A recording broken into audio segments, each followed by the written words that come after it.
Bom dia, nosso grupo é composto por eu, Yasmin, Marília e William. Nós vamos falar sobre a cultura da pimenta do reino. Eu vou começar explicando a importância socioeconômica. A pimenta do reino é considerada a mais importante especiaria consumida no mundo e um dos principais produtos agrícolas da pauta de exportações dos estados do Pará. Apresenta grande importância socioeconômica como geradora de renda para famílias rurais, chegando a empregar cerca de 50 mil pessoas no período da safra, e divisas em torno de 50 milhões por ano através das importações. Já em termos de produção nacional, o Pará é o maior produtor e exportador dessa especiaria, contribuindo com cerca de 87% da produção brasileira, seguido do Espírito Santo, Bahia, Maranhão e Paraíba. No cenário mundial, atualmente, o principal é o Vietnã, seguido da Índia, Indonésia, Brasil, Malásia e Tailândia, China e outros. Desses países são membros a Índia, a Indonésia, o Brasil e a Malásia. Agora eu vou falar um pouco sobre as nossas no Baixo Sul. Com o incremento da cultura, os têm buscado soluções desse campo. Em Eunápolis, na Bahia, a fazenda Colônia Agrícola, com mais de 300 hectares, decidiu investir na pimenta do reino em 15 hectares. Para isso, o proprietário Luiz de Cabralha escolheu a irrigação inteligente da Netafim como solução para garantir boas com mais agilidade no manejo. Os resultados vieram logo na primeira safra, onde a produtividade alcançou 4 quilos de grão por planta. O dobro da média da região é em torno de 2 quilos por planta. Agora eu vou falar um pouco sobre as exigências edafoclimáticas.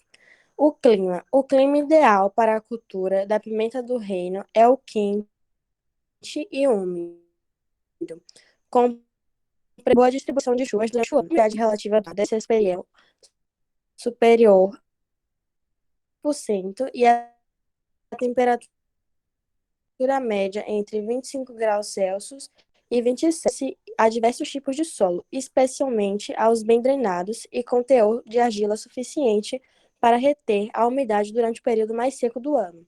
Devem ser evitados solos arenosos ou pedregosos, topografia excessivamente onduladas e áreas úmidas excessiva. Sobre excesso de umidade, a falta de aeração predispõe a planta ao ataque de invasores secundários que causam o apodrecimento dos tecidos radiculares. As condições de fertilidade do solo são consideradas limitantes, visto que podem ser corrigidos com o uso racional dos fertilizantes. Bom dia, meu nome é William e vou falar sobre o potencial da cultura. A escolha da área para a implantação da lavoura deve ser realizada com base nas características do clima e do solo, em regiões onde o regime de chuva não é bem distribuído ao longo do ano. O ideal é optar pela utilização de um sistema de irrigação, de preferência localizada. Deve-se optar preferencialmente por áreas com topografia plana ou suave, ondulada, com lençol freático profundo e solos areno-argilosos para facilitar a infiltração da água e evitar alagamentos. Propagação. A pimenta do reino é uma planta trepadeira. É preciso instalar estacas nas áreas de cultivo para a sustentação dos pés de pimenta. O plantio é feito por mudas. A pimenta do reino pode ser propagada por sementes e por estacas, sendo este último método indicado para exploração com cresce pelo seu rápido desenvolvimento e precocidade de produção. Propagação sexuada. Consiste na propagação por níquel de sementes. Esta prática é apresentada crescimento lento, frutificação irregular e tardia, com baixo rendimento econômico. Este método de propagação é muito importante nos trabalhos de melhoramento da cultura, pesquisa para obtenção de híbridos e novas cultivares. Propagação assexuada. Consiste na propagação que irá ser feita por estaquia. Este método possibilita a formação de pimenteiras de boa conformação, produção precoce, uniforme e alta, pois transfere às novas pimenteiras todas as características da planta-mãe, como o hermafroditismo das flores, caráter relacionado com produtividade elevada.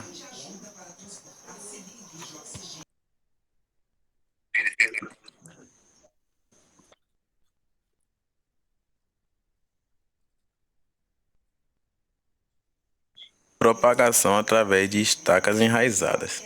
Este método consiste em enraizar estacas de pimenteiras com um, dois ou três nós providos de fura, deixando apenas o nó superior com folha correspondente, ou estacas com 3 a 5 nós desprovidos de folhas. As estacas são colocadas para enraizar em canteiros contendo como substrato a areia ou casca de arroz carbonizadas. O início da emissão das raízes se dá aos 12 a 20 dias, época em que as mudas são transplantadas para os sacos contendo substrato. Propagação através de enxertia. Os métodos mais usados são o de garfagem e o de encostia. Atualmente, a enxertia vem sendo desenvolvida em trabalhos de pesquisa que objetivam aproveitar cultivares ou espécies resistentes às enfermidades das raízes, como suporte de clones com características de alto índice de produtividade, e para promover o aumento de material vegetativo de novas variedades ou clones. Preparo de mudas. O plantio das mudas é geralmente realizado no início da estação chuvosa. As mudas são plantadas com a leve inclinação, voltadas para o tutor. Nos primeiros 15 dias após o plantio, elas devem ser protegidas da insolação com folhas de palmeiras. Enquanto as pimenteiras não atingirem o topo do tutor, deve ser realizado o amarro dos ramos de crescimento junto ao tutor com auxílio de fita plástica, para facilitar a fixação das raízes adventicias da planta jovem ao tutor e evitar seu tombamento.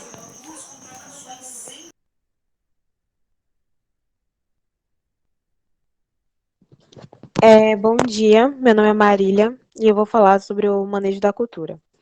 As mudas de pimenteira do reino devem ser realizadas de janeiro e fevereiro, em dias nublados ou chuvosos, com o solo bem drenado, fértil, profundo e com pH entre 5,5 e 6, utilizando covas de 40 por 40 por 40 centímetros e com cerca de 15 centímetros de distância do tutor. A área ela deve ser plana, evitando solos rasos ou com possibilidade de encharcamento. No preparo da área, deve-se inicialmente proceder à coleta do solo, para se fazer a análise que vai definir a necessidade de correção e adubação, bem como deve-se fazer prospecção quanto à existência de algum impedimento físico no perfil do solo. Recomenda-se não usar maquinário quando o solo estiver muito seco ou encharcado, o que deverá ser realizado com orientação e acompanhamento técnico, a fim de não causar danos ao solo, cujas consequências irão se refletir na cultura e na economia do produtor. O balizamento, ele proporciona um melhor aproveitamento da área, além de permitir o crescimento uniforme e maior facilidade na execução das práticas culturais, como limpeza, combate às doenças e pragas, adubação e a colheita.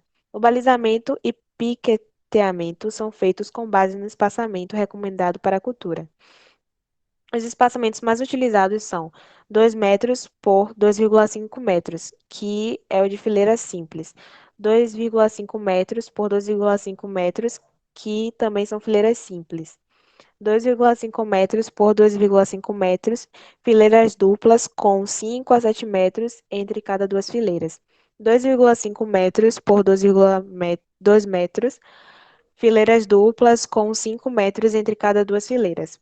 Além dos espaçamentos recomendados, outros são utilizados pelos produtores, prevendo-se futuras associações com outros cultivos: 2 por 2 por 3 metros, 1 por 2, 4 por 2,5, 2,5 por 2,5 ou 2 por 2.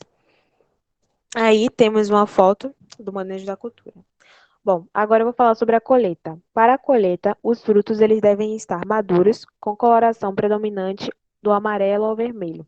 A colheita ela é realizada de 6 em 6 meses. A segunda safra do ano se inicia em julho. O estágio de maturação das espigas ou cachos na hora da colheita e o processo de secagem determinam a cor da pimenta. Os frutos que ficam na parte mais alta da planta, eles podem ser colhidos com auxílio de um cavalete de madeira. O transporte das espigas colhidas deve ser feito em sacos de aninhagem até o local de debulha. Os frutos eles podem ser retirados da espiga por meio de um debulhador mecanizado. Cerca de 4 vezes por dia deve ser feito o revolvimento dos frutos com auxílio de rodo de madeira para secagem homogênea e também para proteção da umidade da chuva e da visita de animais. Após 3 a 5 dias, ocorre a secagem completa, da qual resulta a pimenta preta, com umidade menor que 13%. Nesse momento, os frutos eles devem ser transferidos para sacos de aninhagem ou polipropíleo para comercialização ou armazenamento. Depois de debulhados, os frutos eles devem ser transferidos para lonas limpas, em terreno protegido de animais, para secagem a pleno sol. Bom, agora eu vou falar sobre beneficiamento. As características de preparação das classes de pimenta são pimenta preta, pimenta branca e a pimenta vermelha. A pimenta preta, ela é obtida a partir de frutos colhidos semi-maduros, quando a casca ela começa a amarelar. São secos ao sol em torno de 3 dias ou mecanicamente até os grãos atingirem a umidade recomendada. Após a secagem, os grãos eles são submetidos à ventilação para remover as impurezas. Pó e pimenta choca, seguida de peneiragem, classificação e padronização. A pimenta branca, o processamento dela é mais delicado e trabalhoso. A pimenta ela é colhida após a maturação completa, quando a casca já está vermelha. Em seguida, são colocadas de molho em tanques de água, por um período de 15 a 30 dias no máximo, para amolecer e soltar as cascas. A secagem ela é feita obrigatoriamente ao sol, em torno de 3 dias, para preservar com rigor o aroma característico e a cor clara para melhorar a coloração e o aroma. A água dos tanques é trocada 3 vezes, adicionando-se produto recomendado a cada troca de água, para reduzir o pH da água. Como a preta, ela também passa por ventilação, peneiragem, classificação e padronização. E a pimenta verde. Para obter a pigmentação verde, a colheita ela deve ser realizada quando os frutos atingirem 2 terços do desenvolvimento. As espigas elas são debulhadas e os frutos conservados e comercializados. Aí temos os exemplos, a pimenta preta, a branca e a vermelha. Bom, agora eu vou falar sobre os pontos positivos e os pontos negativos. Bom, os pontos positivos é que um novo sistema de cultivo sustentável da pimenta do reino, utilizando tutores vivos, principalmente Gliricidia sepio e Nim, está sendo adaptado e testado em condições experimentais. A utilização de tutor vivo implica que anualmente esses tutores têm que ser podados para evitar sobreamento e crescimento excessivo da pimenteira. Esse novo método de cultivo, ele deverá contribuir para aumentar a sustentabilidade econômica e ecológica da pipericultura, reduzindo o uso de tutor de madeira, não só devido à escassez de madeira de lei próximas propriedades, como ao alto custo dos estalcões, além de contribuir para reduzir a pressão sobre o desmatamento da floresta. A utilização de tutores vivos das espécies em estudo ou outras sem o manejo de poda, a pimenteira será sombreada, o que indica em uma queda de produção de 58% em relação a plantios a pleno sol. Bom, ponto negativo. Comparando-se o custo entre os dois tipos de tutoramento, observa-se uma redução de 21% no primeiro ano de cultivo, devido aos custos baixos dos tutores vivos, e um acréscimo nos anos subsequentes, devido à poda ou dificuldade de colheita. Embora o benefício econômico ele tenha crescido nos últimos anos, ainda é muito pequeno. Na dimensão socioambiental, pelos índices alcançados, a tecnologia ela apresenta desempenho socioambiental positivo, moderado. No contexto ambiental, o incentivo ao uso da tecnologia ele pode favorecer a redução da pressão de exploração sobre as espécies florestais nativas, ameaçadas de extinção e protegidas pela lei. Mesmo com esses benefícios, a área de adoção com a utilização do cultivo da pimenteira do reino, com tutorvido de glicerídea, ainda é incipiente, inferior a 1% da área total, utilizado para o cultivo da pimenta do reino no estado do Pará. Nesse contexto, fica evidente a necessidade de intensificar ações de transferência de tecnologia e de assistência técnica e extensão rural, a fim de potencializar sua adoção e os benefícios decorrentes. Bom, foi isso. Obrigada pela atenção.